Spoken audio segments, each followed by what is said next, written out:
So once we've got that list, the next thing we need to do is really learn from it. So we have this list of people. So for example, I searched for search engine services or search SEO services, and these guys are one of the top ranking things here. So what can I learn here? I can look at this meta information here, title tag and meta information, and see, okay, well, this is really what Google thought was the best answer for SEO services as far as maybe other agencies go. Right here in the title tag, it's in the slug. Interestingly, they don't actually have the keyword here in the meta description, but they certainly have a lot of, it's very to the point. It's got a lot of information in there. It seems useful. It probably gets a lot of clicks. Google likes it a lot. And then you go to their website itself, and you see pretty clean, not super text heavy above the fold. They have the focus keyword, again, it's in the slug up here. And then they've got it here in the sort of main banner, and then they also have it here in their H1, and then they have it again here below the H1.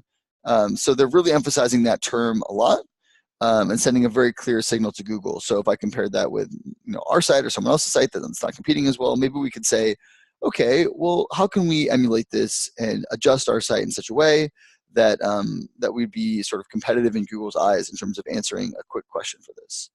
And this is another reason why having great landing page architecture is really useful, because this sends a very clear signal. If we try to put this on our homepage or on another page that didn't have as clear of a signal, or mix it with other ideas, it's harder for Google to come to a conclusion that this is the cleanest and most effective answer. So there's a lot you can look at when you visit a competitor's website.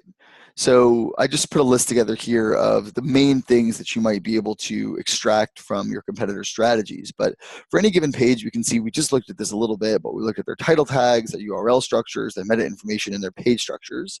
We also looked at their keyword placement just now. So I've listed primary and secondary here, but because we're really focusing on our primary ones, I would say probably the primary keyword is the most important to look at. But you also might look at the supporting content. Well, how does the supporting content emphasize or promote the primary keywords in such a way? Is there one thing that we noticed on that page I looked at just a moment ago? There wasn't a lot of image content, and there wasn't a lot of video content, or wasn't any video content, I didn't think. Go back here for a second, we can see. Yeah, I mean, this is the only image down here, pretty straightforward, and no video or anything like that. Perhaps that's an area of opportunity. If you had both the really strong optimization in terms of the page structure and in terms of the keyword placement, you might be able to show Google something extra special by having even more dynamic and more engaging content. One benefit of having great content like that is it keeps people on your site longer. So one of Google's key metrics is going to be bounce rate. How often are people clicking into your site and then immediately leaving? But having something really strongly engaging, like maybe a great chatbot or great video content, might really improve those metrics and give you a chance to outrank. And then again, we're looking at linking. Are we linking to other valuable assets within the page or within the domain? Are we linking to valuable assets outside of the domain? Evaluating those things and seeing whether or not Google has rewarded the competitor for these things is a pretty good way of getting yourself set up for your own strategy.